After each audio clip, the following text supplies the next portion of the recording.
haven't done a video in 2 weeks.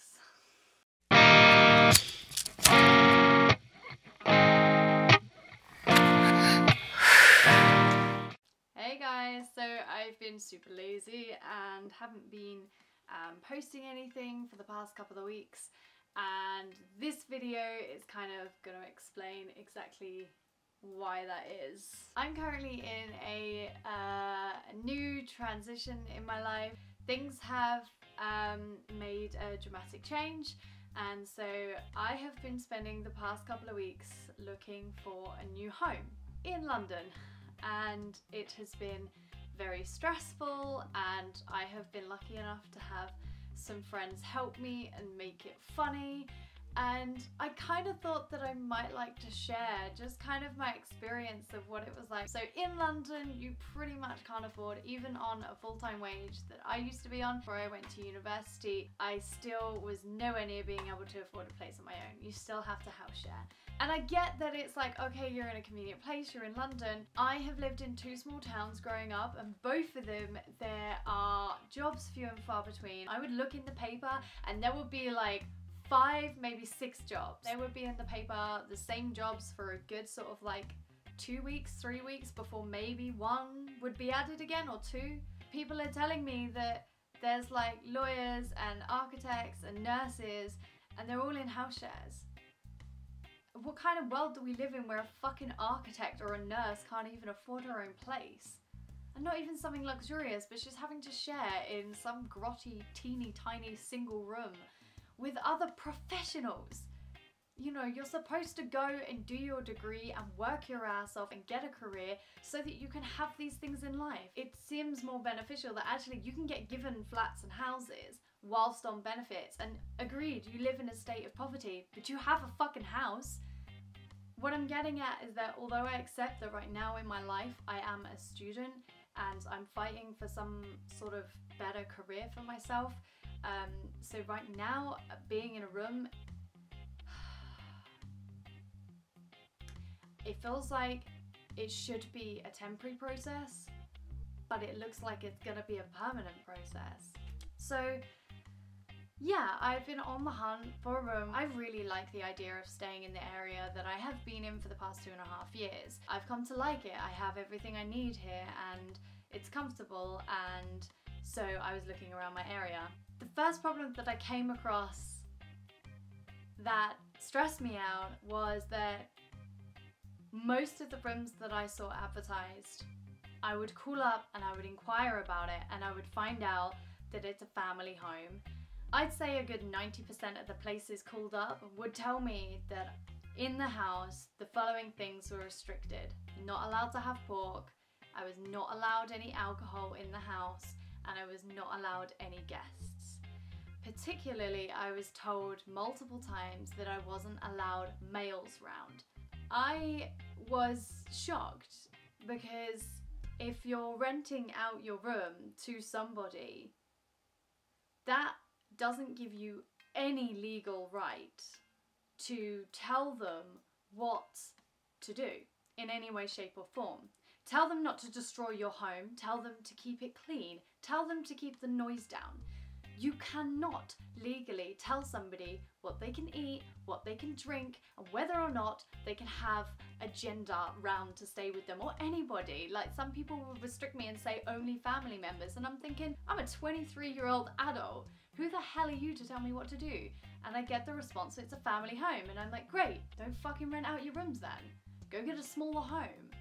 You know, you can't ask somebody to pay to live somewhere and then tell them what to do. The typical line was, we hope that you're able to respect our religious beliefs. I found that kind of ironic, because whilst I'm having to respect their entire home and the way that they like to live due to their religion, that directly means that they're not respecting me as a person and the fact that I'm not religious and I'm not bound by any of their rules. At the end of the day, if you're religious, you follow it, great, but you shouldn't be enforcing that on anyone else, whether they're living in your home or not. If you want them to live for free, then by all means, but if they're paying to live there and they're a contracted tenant, you can't fucking do that, okay? One of them, like, blatantly just said to me, like, you can't have sex. Like, he said to me, oh, you can't bring any men around the house, you're not going to be bringing any strange men around the house. So that's quite insulting, but anywho. He then went to say, oh, hold up, our last tenant, yeah, well, yeah, she turned out to be like a lesbian. She had a girl around, she turned out to be a lesbian, which is like, you're not that way inclined, are you?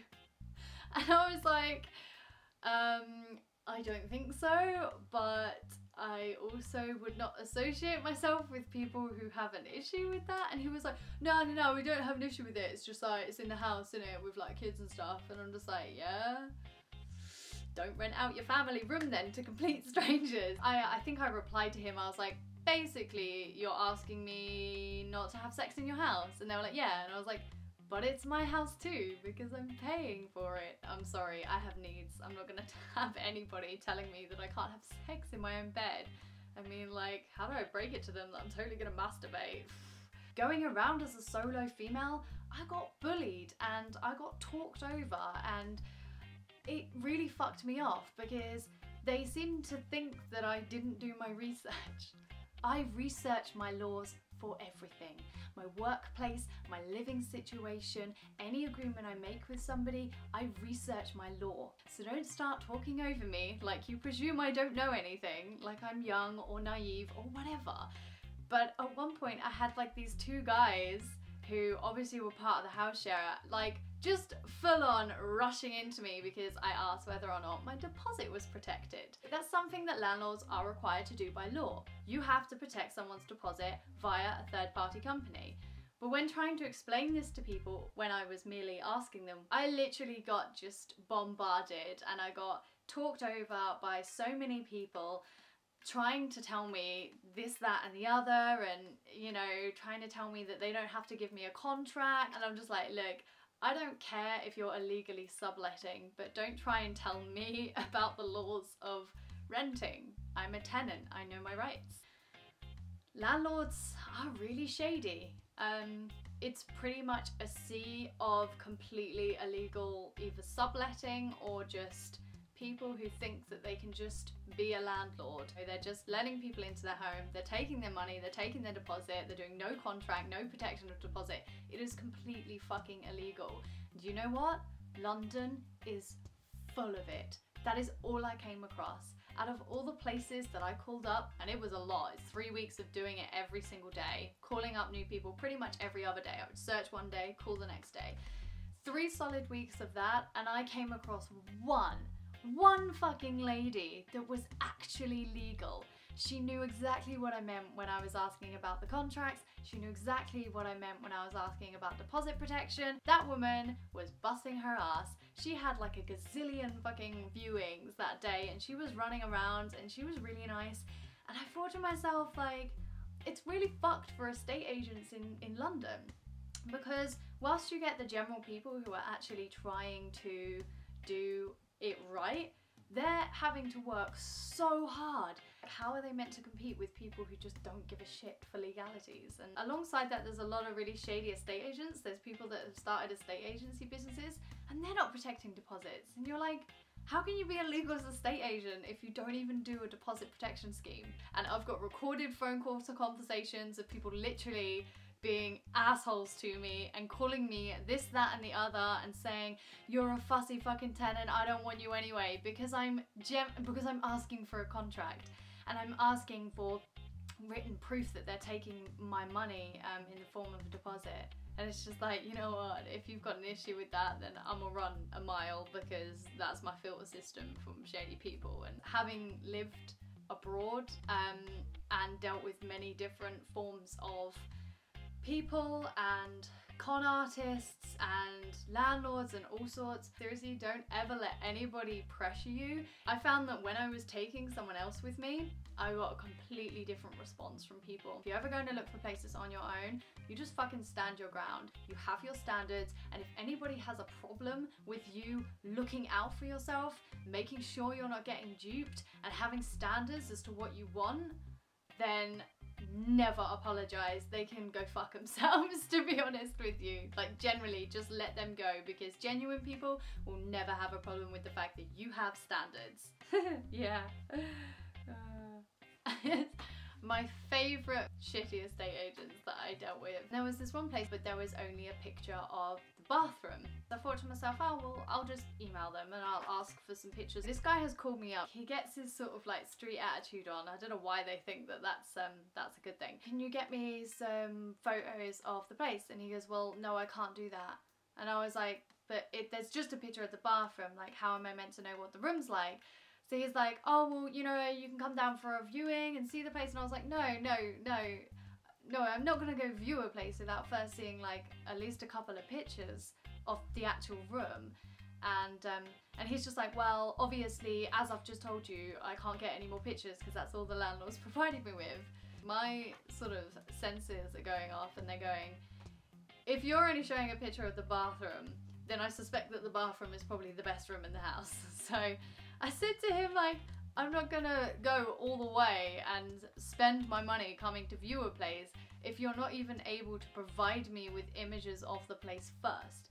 And he's just like, well, if you feel that way, then I don't think we can go any further. And I'm just like, yeah, I really don't think we can. I'm thinking, like, what kind of estate agent are you? Like, why would I sign up to you and ask for your help when you can't even get a picture from the landlord that shows the entire room? It's ridiculous.